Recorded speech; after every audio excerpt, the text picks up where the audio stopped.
welcome to Unit 2 of Human Resource Management. Yesterday, I think we had done already the fundamentals. Today, let's go ahead and understand a little more in depth about how human resource management as a department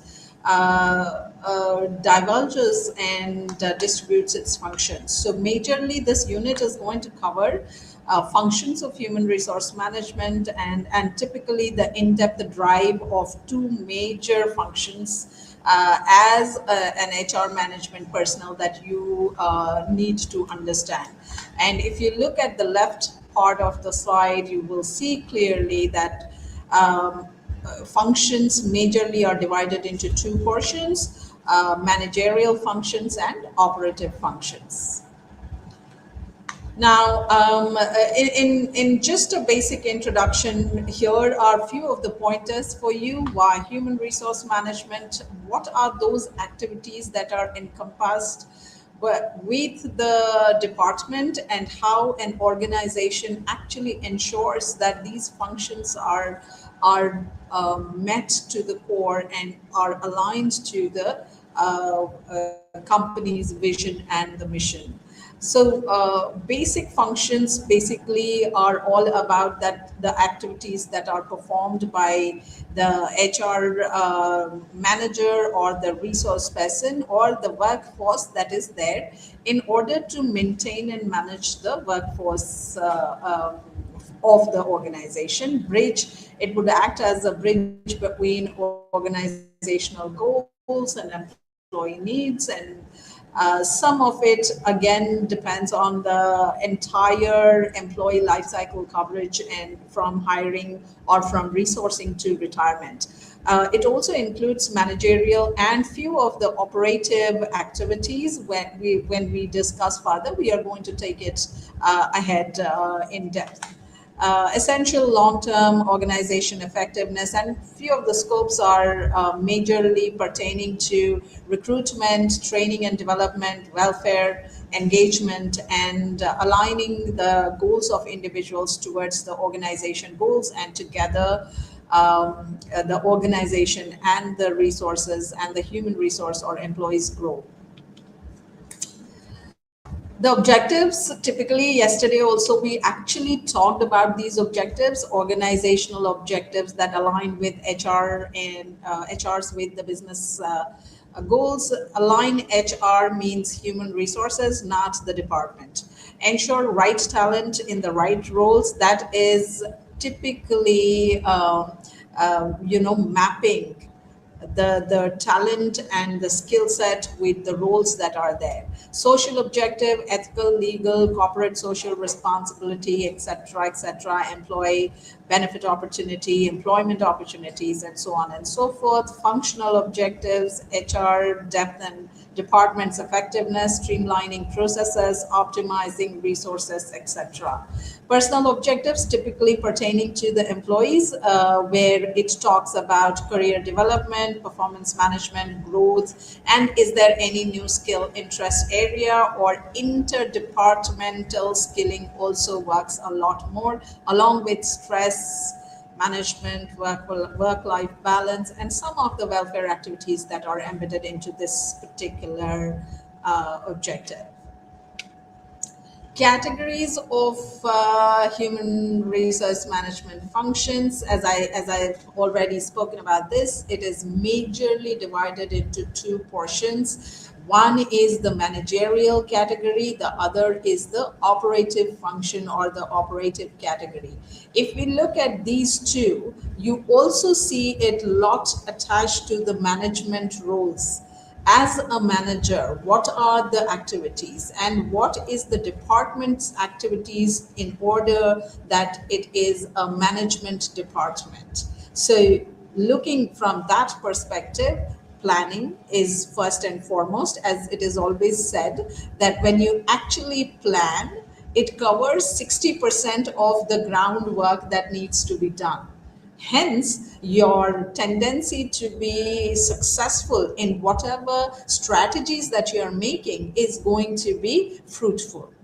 Hence, planning is a core part of managerial function of HR. Organizing is the second piece. So once you plan, how do you go ahead, liaison and organize what you have planned? And in terms of implementing that plan, basic organization is required. We will talk about it in with an example once we cover this portion. Directing is mainly how you delegate, what are the directives that you notify, and how you drive the different departments and the different individuals towards one goal through leading by being their guide or mentor and so on and so forth. And there is a lot more that's worked upon for the team as HR team as well. And the HR team, the core team actually drives it through and through top down or from interdepartmental divisions that is there in the organization. And the last bit of the managerial function is control systems. And controlling does not mean that you control somebody's thought process or you control someone's actions. What it means typically is how are we monitoring? What are the gap finding methodologies that we are executing? And how do we evaluate whether it is a decept range or a satisfaction range? What are those areas that we need to improve on, and what are the tools that we are utilizing in order to gauge those gap areas and plug them through our strategies and through the planning and organizing that we have done earlier. So controlling is all about compliances activities and monitoring, evaluating more than actually kind of bossing, which people most of the time get confused with. Now, let me give you an example. You as an individual join in an organization as a human resource management professional. Now, this organization is a startup. How do you look at what would be the first action? How do you plan for the startup as an organization? What should be the first set of actions? That is the planning that you need to do. How to set HR policies? What should be the compensation policy? What should be the recruitment policy? How do you set the goals? What should be the goals for the how do you align the goals of your resources or your employees to the goals of the startup? A startup mainly or an organization mainly is handled by very few people. So as a human resource management professional, you need to document all of this, right from the recruitment, resourcing, talent acquisition, and then engaging them in terms of HR policies. And they should be aligned to the goals for a larger organization at a future stage. And also you need to forecast as to in a year's time how many human resource or how much talent would you be acquiring, would you be needing, and in the next 3 years what would be the budget, how much should be the expenditure, what should be the training expenditure, skill set expenditure. In the planning you also need to put up the KRAs and the KPIs as we spoke yesterday. From the structure perspective, what should be the org structure method for the organization as well? So within this plan, once this is planned and documented, then you move to the organizing piece of it. Now, a structured HR department cannot be possible. So you may have one individual along with you to work along. So how do you define the different structural roles of the company? What should be the job description and how should they align to the key result areas or key performance indexes? So, or key performance indicators. Now, that framework has to be put up while you're in the organizing phase. And what should be the responsibilities of every individual, whether it's the leader of from the management perspective, or even if it is as simple as a new joining.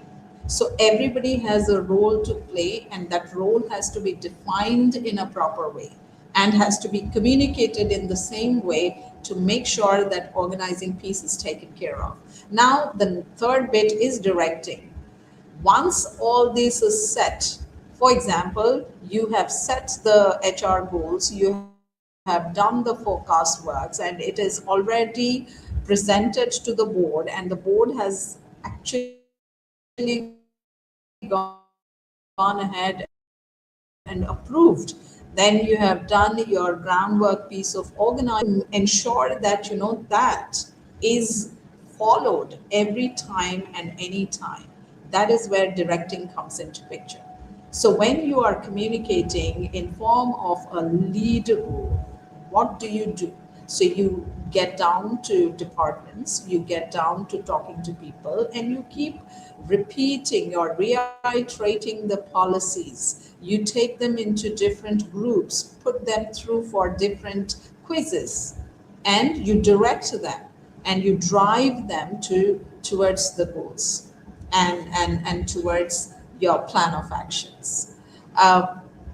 Also, there would be issues where people should feel that for every doubt that they have, they need to come back to you, and one, as an individual, you should be approachable that way, and hence it will help you guide not only your team as the human resource team, but also it will help you guide and understand the people perspective of the organization as well, and they will be more engaged with the organization.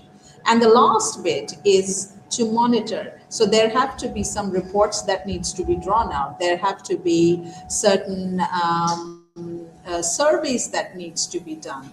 And employee surveys are the best ways, and non-formal focus groups are the best ways to gauge the feedback, and you will get to know whether your control systems or your monitoring systems are actually doing great, or do they need some tweaking for that matter. Now, this was the managerial or the management piece. Now, let's move over to the real time task of you as an HR professional. Now, when we talk about the real time task, operative functions, and typically we call them as HR operations.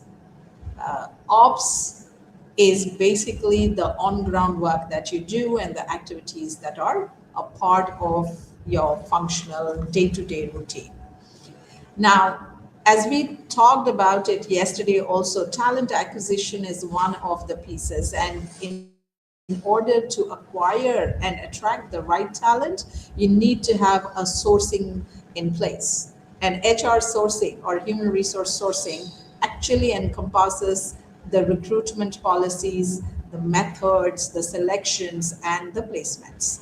Now, within this, you could have multiple activities. Now, for recruitment, you might look at one way is to look at digitally putting up some applications, opening up some applications, and putting up some advertisements. That's one way of sourcing. The other way of sourcing is through different platforms like your Apna app or Naukri, and there are many employment platforms where you can source CVs, or you can source a resume, and then you can take it from there. The third is the placement drives that you can actually think of, where you tie up with different institutes or colleges and universities, where you are able to connect basis the requirement that you have at the back end, and then have a placement drive completely. So selection methodology are there are multiple tools, there are multiple rounds that you need to put forward. So selection in itself is a method which actually needs a lot of work around, majorly in all companies, because that is where you will be able to trickle down to the best of the right fit resource for the opening that you have. Development is all about L&D. Yesterday we did spoke about that division, learning and development, and learning and development majorly takes care of the resources, human resources, getting to know more, skilling themselves up, and that is where you will also see a lot of impact on the performance piece. So development is resource development across us, across divisions, across departments, and within this, you will look at devising TNIs, TNAs. TNIs are training need identifications, TNAs are training need assessments. So those documentations work on, and then there is a way where you are able to put through some learning and some courses or some workshops for your employees. And this is one part. The other development part is growth and success and career planning, which is typically whatever work somebody is doing, how are they matching up with the KRAs in terms of the, driving their performance, whether in terms of productivity, in terms of engagement, in terms of any other service or initiatives that you have. So that's how two divisions within the development. One is human resource development through performance management of their job, what they are doing. Second, or the second bit is learning and development, that is individual skilling ups. Compensation is operative function. It is part of the admin also. Typically, they are called as HR admin functions, and within this admin functions, you define and derive pay scales, payment dates, what are the employee benefits, what like ESI, CPF, or gratuity, or for that matter, incentive methodology and incentive payouts, calculations, and so on and so forth, rewards, recognitions like monthly rewards or quarterly rewards or yearly rewards, and recognitions. Recognitions could be employee of the month recognition or employee of the year recognition or star recognitions, anything that you can think of which can drive and motivate the employees. The next bit is integration, employee relations, and organizational fitment. This is a lot to do with employee engagement. We move to the next slide. So HRM performs core functions as we did talk, and this is a little in details for the first bit that we talked about. So it is for all of you to just go through.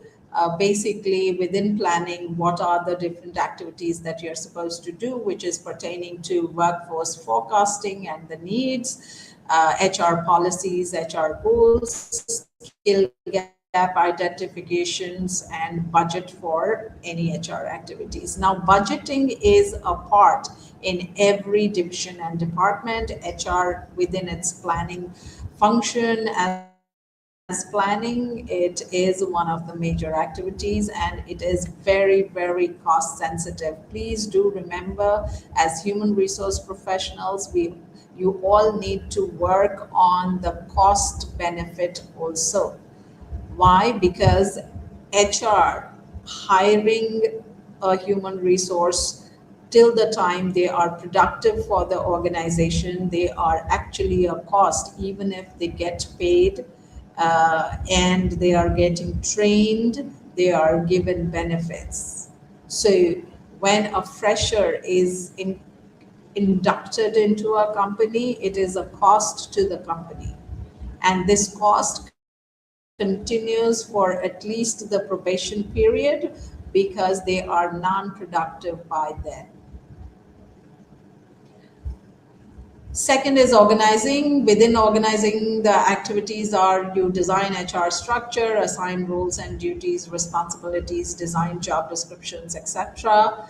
Coordinate with different departments to understand their requirements, their needs, and how to synchronize the skill fitment.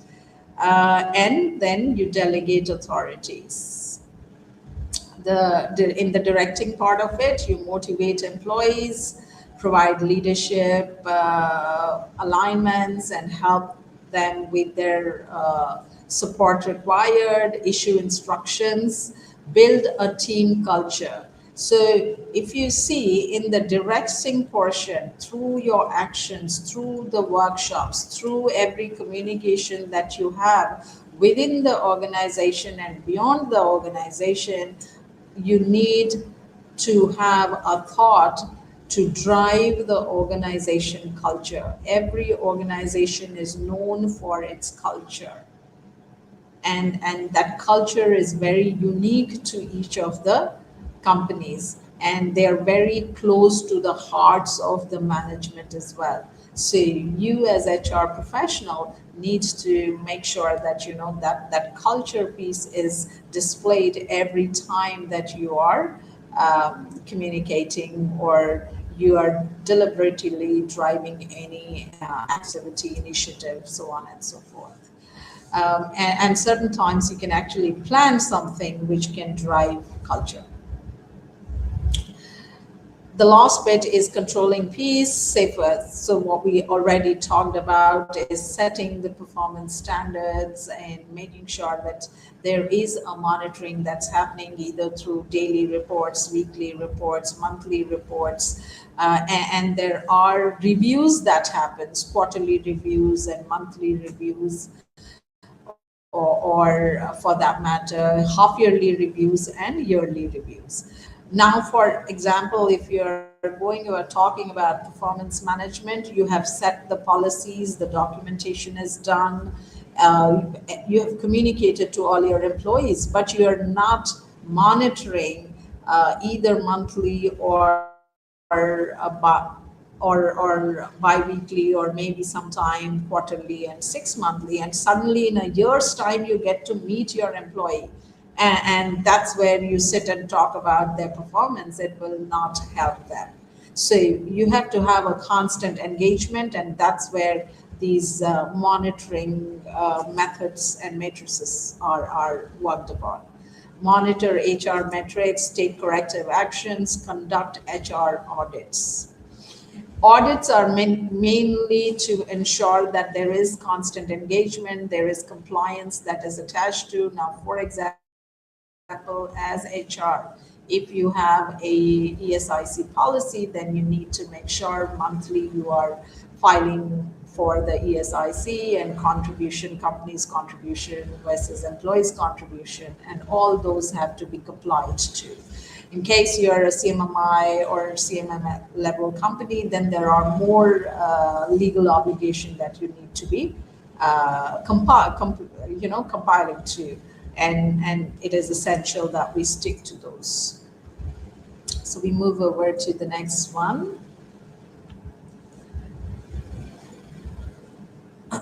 So as we have already spoken on these already, environmental scanning. Now, within the planning, what are the ways and means that you can actually work on when you really want to plan for a department and setting up a department within an organization? So what are those planning pieces?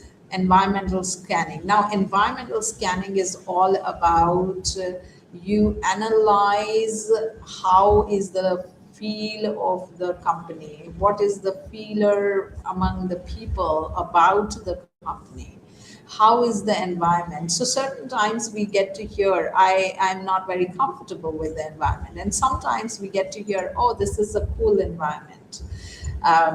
So it's the feeler that talks, and people talk, and people switch many times. There is attrition because of this environment also.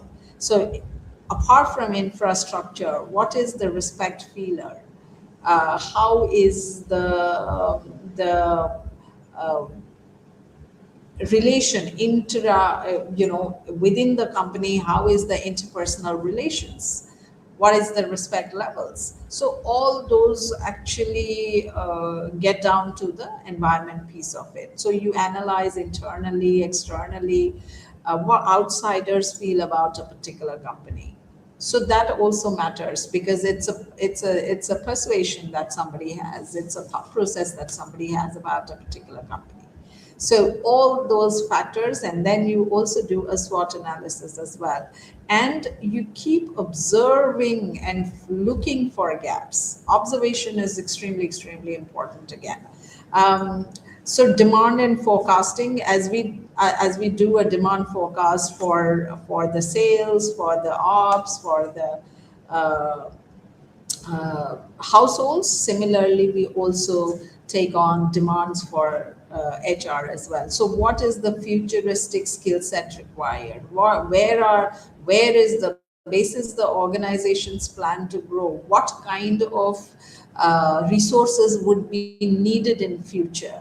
Maybe in one quarter, maybe in half a year, and for 1 year, then for 3 years. So can I do something where I can tie up and do a back end workshop where I talk about my company's goals, my company's needs and requirements, and basis that we get people to be ready with that skill sets. So anything which can be pre-planned, futuristic about HR demand and forecasting.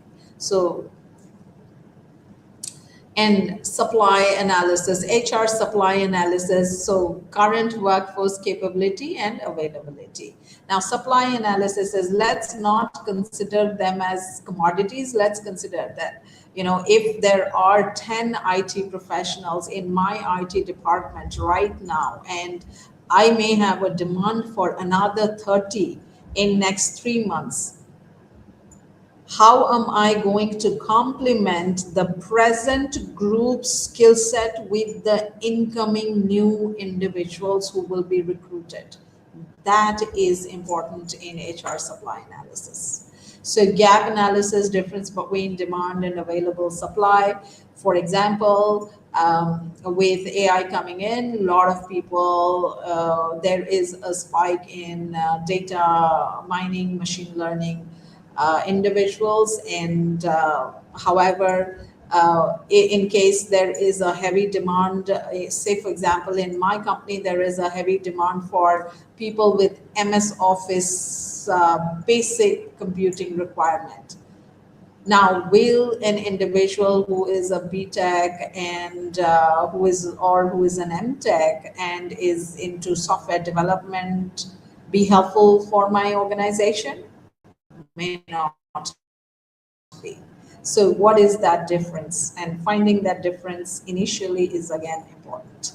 Action planning, develop strategies to fill identified gaps effectively, and implementation and review. Again, execution and monitoring is extremely, extremely crucial to ensure that our objectives are met. Organizing involves structuring the HR department and defining relationships to achieve goals effectively. So this is basic structure of the HR department. Similarly, an organization also has an org structure, and basis the org structure, you need to fill up the positions. Now, if you look at this, this is just a basic example, director HR, and then there are reporting people, HR planning and staffing, training development, compensation benefits, and employee relationships. So they are divided into 4 verticals. Similarly, a key organization, which are larger organizations, they might have more subdivisions also. For example, you can divide training and development into 2, further 2, which is one is L&D and the other is on towards welfare and life skills. In planning and staffing, the further division can be towards talent acquisition, and recruitment can be one vertical in itself, depending on how big the company is. So, mainly the key responsibilities are to define the reporting relationships and authority levels, allocate tasks, responsibilities, and accountability. Again, create sub units for recruitment, training, relations, employee relations, and industrial relations and payroll, and then coordinate HR functions across department. Now, within these departments and divisions, also there are, each of these verticals would have its own key activities and initiatives and accountability or responsibility that needs to be delivered with a lot of compassion.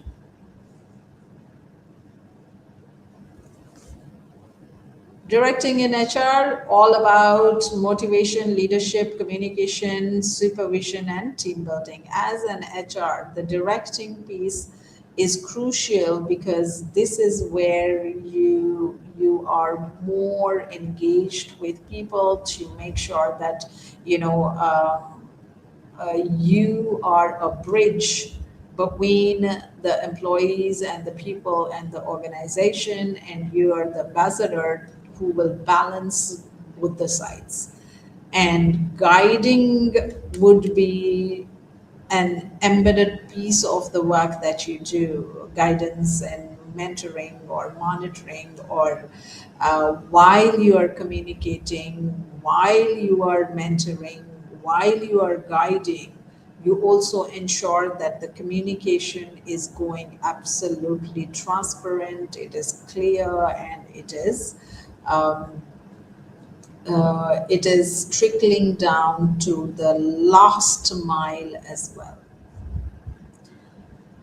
Supervision is all about, again, maintaining quality standards. You keep taking feedback, finding gaps, and so on and so forth.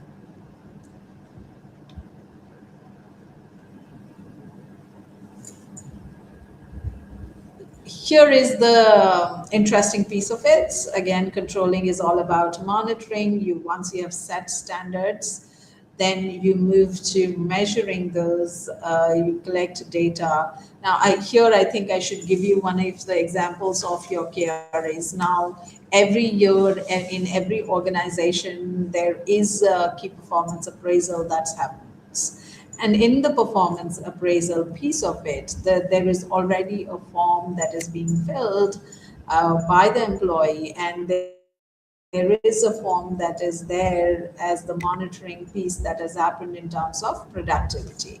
Now, when the HR and the line manager and the employees sit together to discuss, now here is how it goes. Before even the employee joined, the standards were set for that role. And let's take an example of an ops executive or a QC or a quality analyst. Now, the role of the quality analyst was set, the targets were set, how the person was performing, that was being recorded somewhere through some reports. And once those benchmarks, and these are compared benchmarks with the other similar companies in the industry across, you can look at across geography, across globe, etc., etc. Now, with that, then you move to, once they are sitting across tables, they look at measuring them through some matrix that is put forward. And HR, as a professional, you need to collect that data and look at the performance benchmarks that have been already set by the organization. And then you compare for the standard results. So, for example, normally in your appraisal sheets, it's 1, 2, 3, 4, 5. 5 could be the best, or 1 could be the best. It depends. Now let's consider 5 being the best and 1 being the lowest. Now, when you have a standard benchmark and then you have your employee, meeting or exceeding targets by 20%, then the employee is a 4. Exceeding targets by 30% is a 5. And below that, from the benchmark, if they are below 30%, then they are 2. Absolutely bottom of the quartile, then you put them as 1. So that's how you look at comparison, and then analyze why the difference, what happened. In case the person has overachieved, great. What made the person to overachieve? What were those actions or initiatives that the person took, which can be probably shared with his or her fellow employees? Then you look at analyzing that piece. In case has not achieved and gone down as a bottom of the quartile performers, then where is the gap? What happened? Was there an issue with the training? Was there an issue personally? Was that not the right time? Or is there a skill issue? Or is it a will issue also? So you need to figure out the gap by analyzing the variance. And then you look at a corrective action. Typically, corrective actions are called as PIPs, performance improvement plans, and they are stuck with the particular timelines. And other controlling, here are some of the other controlling tools and techniques through scorecards, through audits, performance reports, compliance checks.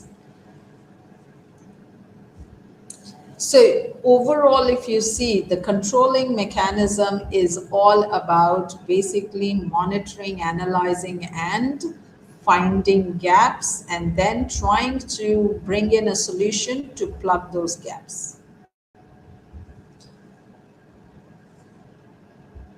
Now we move to the operative functions. Operative functions are again HR operations. The first function is sourcing. Sourcing is typically how you hire and acquire or attract the right kind of talent. So you do a job analysis, you write a job description, identify the different roles of different departments, what should be their duties, what should be you benchmark the qualifications and the competencies that is required or needed to fulfill the roles and the responsibility of that position.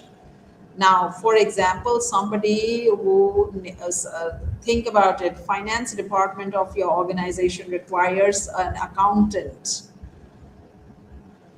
and we get someone who is a bachelor's of chemistry and is wanting to specialize in that role. Will that be a fitment?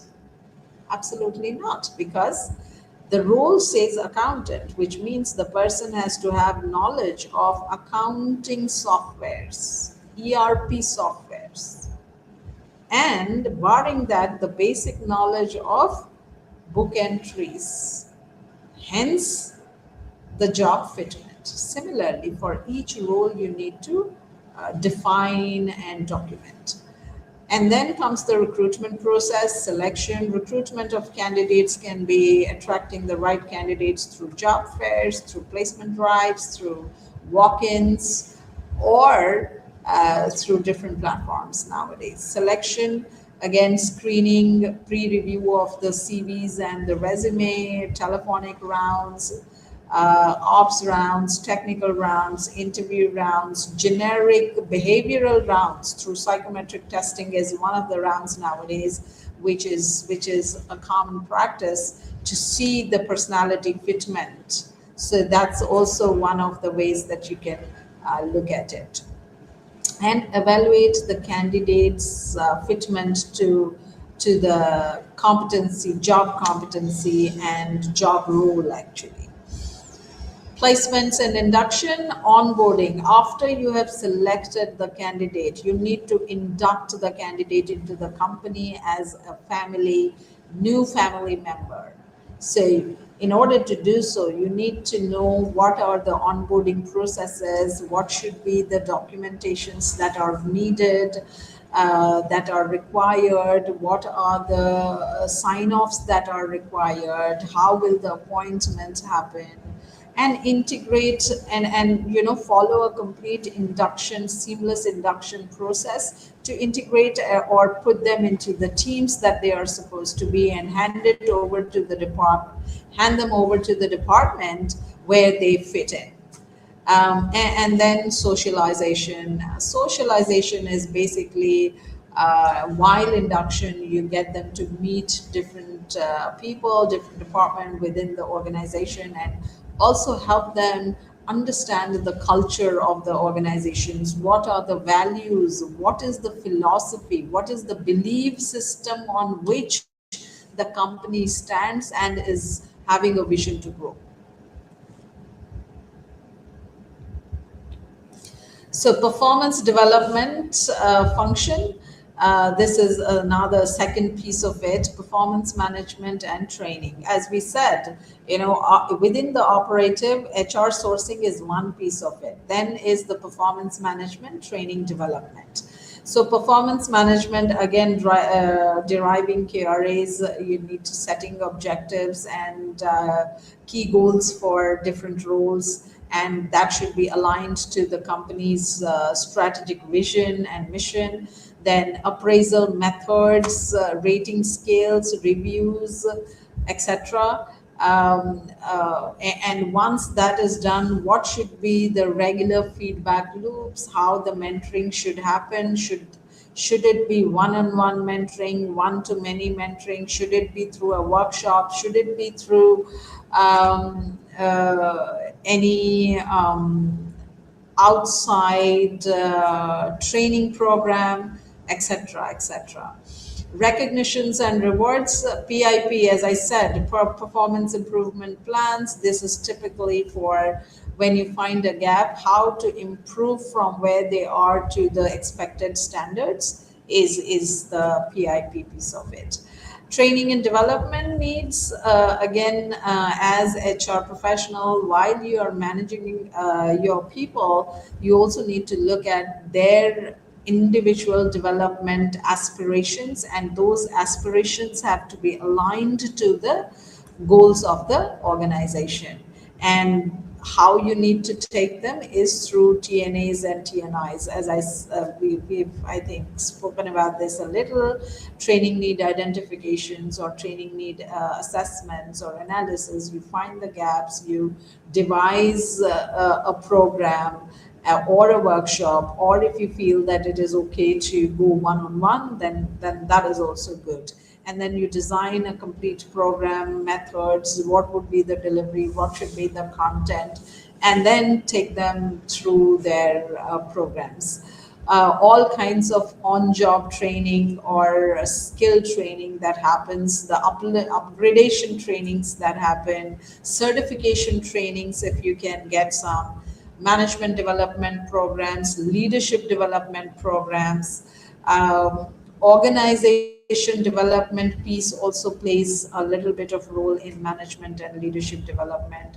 And the career development paths have to be communicated every now and then, and that brings a lot of engagement of employees to be sticking around with the company, which will have a straightaway impact on low attrition rates. Compensation management, mainly the compensation has to be fair, it has to attach or should be apt at the marginal levels with the market competitions, the competitions or the market competitiveness. And then, one of the very apt lines for this is, when you are devising a compensation policy, please think about the fact that many companies, as organizations, are also driven by leaders and humans who feel that when I am paying someone, I must pay to the point that the person doesn't have to think twice of any other options. So philosophy is, when you are driving or deriving or designing a compensation policy and managing the compensation piece of it, make sure that your policy is encompassing this philosophy that when we are taking service and making a payment for somebody's skills and somebody's service, then in that case I must pay to the point that the person need not think of any other options.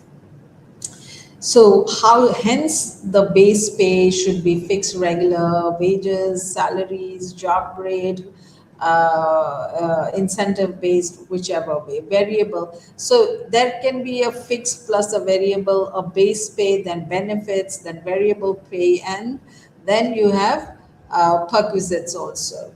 Now, for example, in the insurance industry, you will find a lot of time the perquisites are typically for the performers to go out on a holiday out of their country and spend 5 to 7 days holiday time somewhere in very good holiday destinations. And that could be a great way of rewarding and motivating employees instead of just paying a lot of money.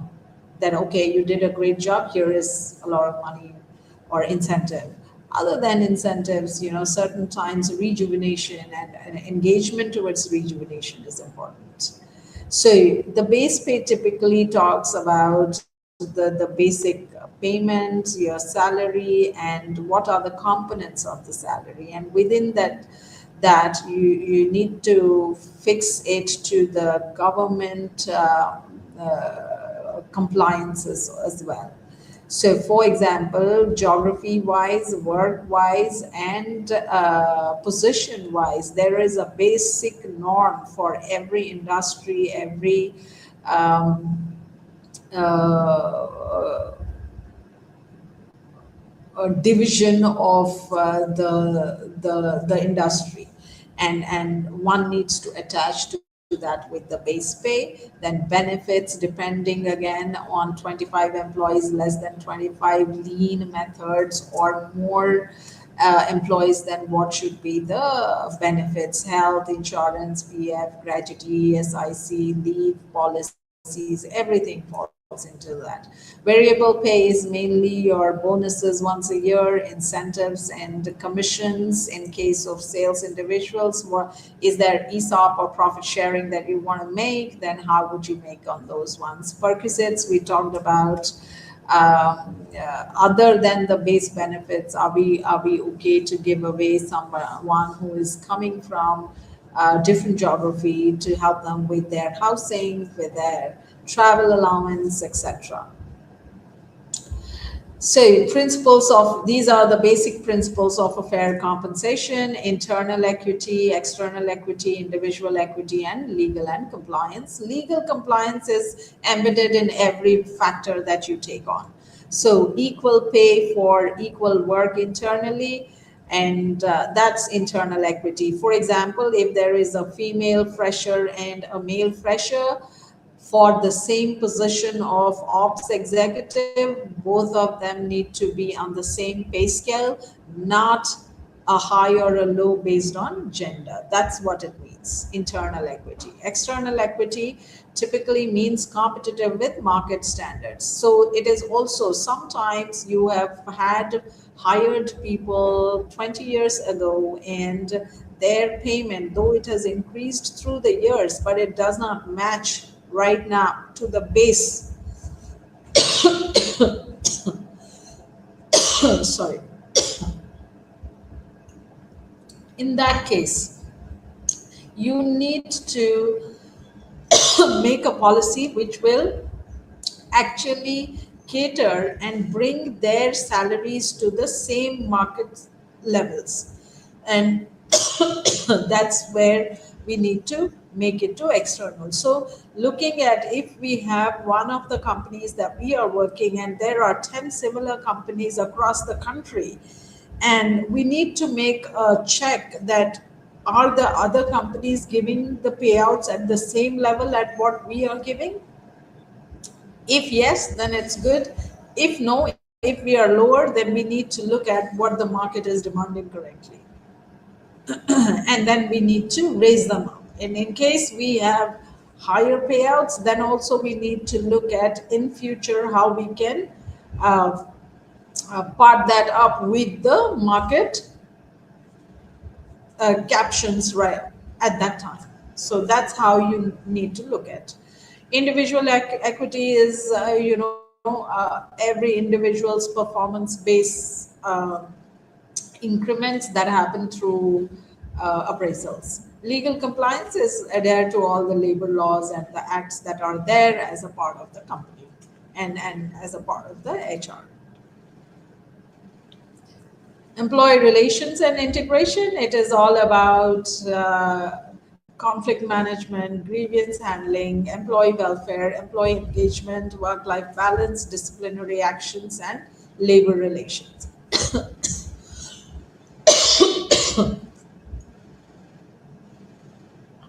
Labor relations, again, in case you are working in a company which is into manufacturing, which has a big industry, and there are trade unions, and in case there are disputes, or if, is there a way that you can collaboratively work with the labor unions?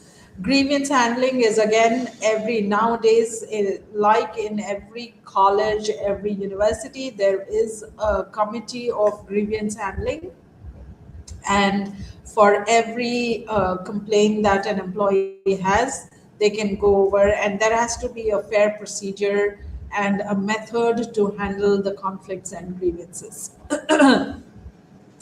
Employee welfare, I think we all know more about it, and canteens, transportation, any welfare that is attached, basically. Engagement is all about rewards, recognitions, programs, participations, culture driven programs, certain times, and any job enrichment. I'll give you a little about the job enrichment. Uh, Now, sometime it happens that there are individuals who are in the same positions, however, have grown within the same positions, but they are doing the same kind of job. Now, one needs to give them a break, and you can look at an interdepartmental movement for a particular position. And you should also keep checking if your employee is interested in the interdepartmental initiative also, because that is helpful in enriching their job experience.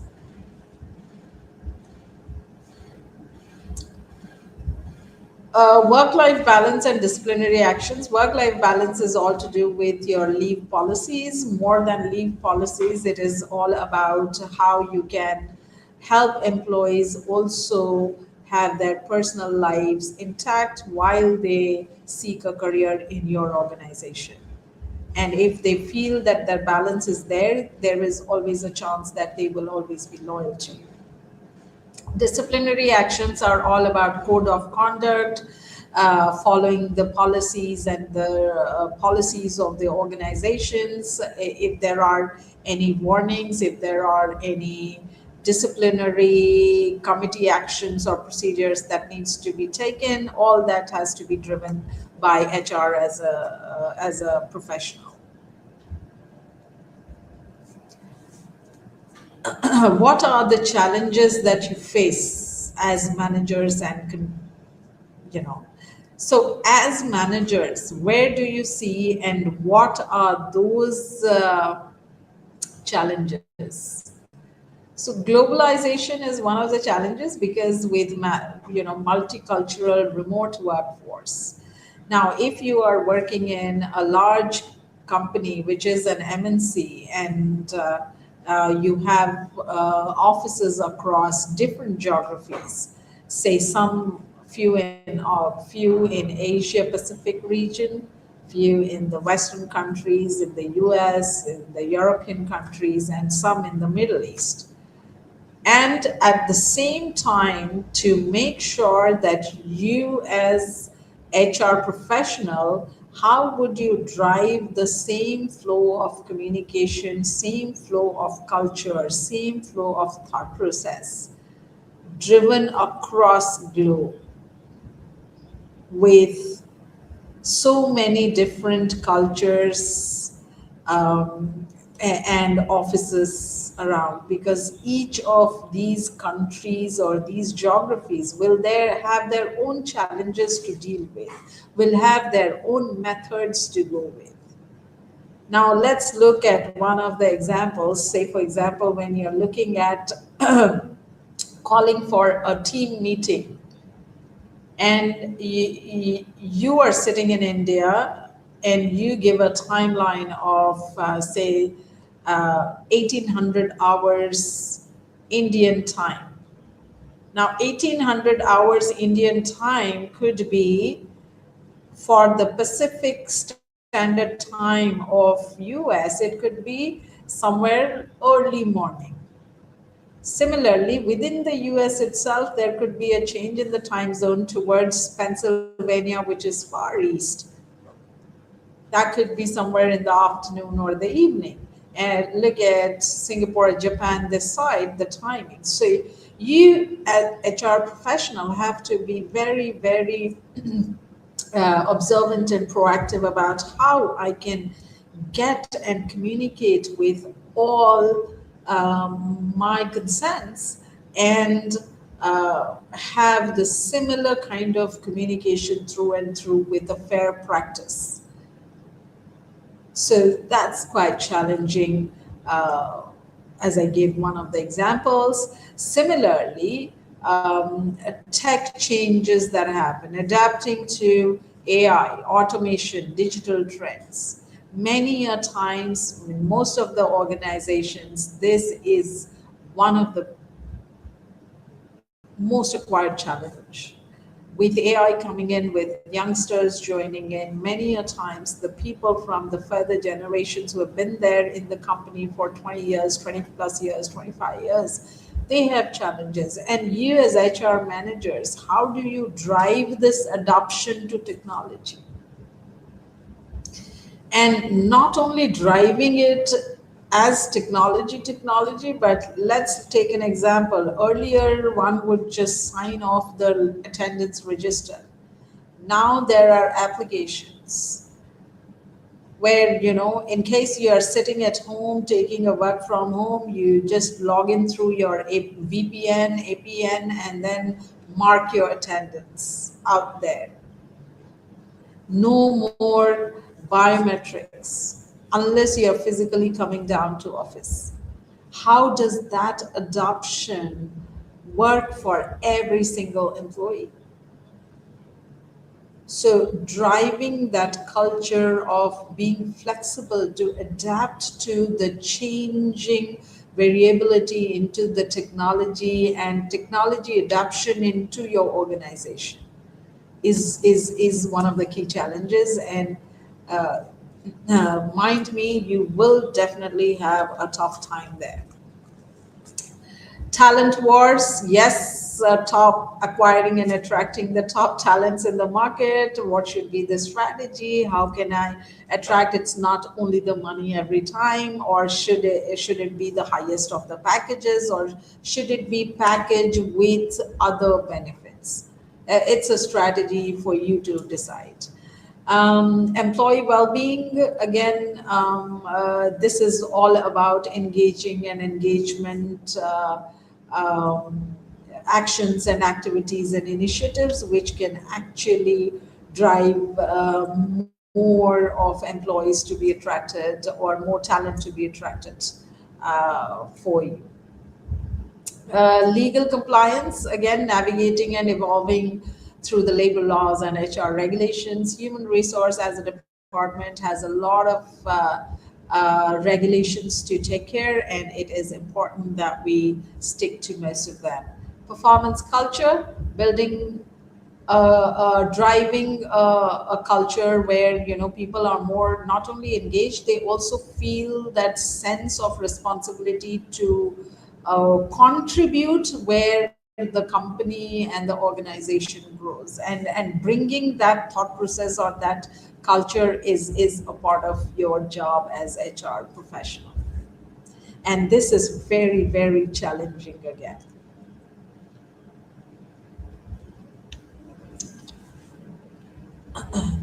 Thank you all. A few of the questions that I would like to take on with most of you would be, as an HR professional, the first question would be, how do you look at mitigating some of the challenges through technology intervention and bringing a conducive environment in the organization?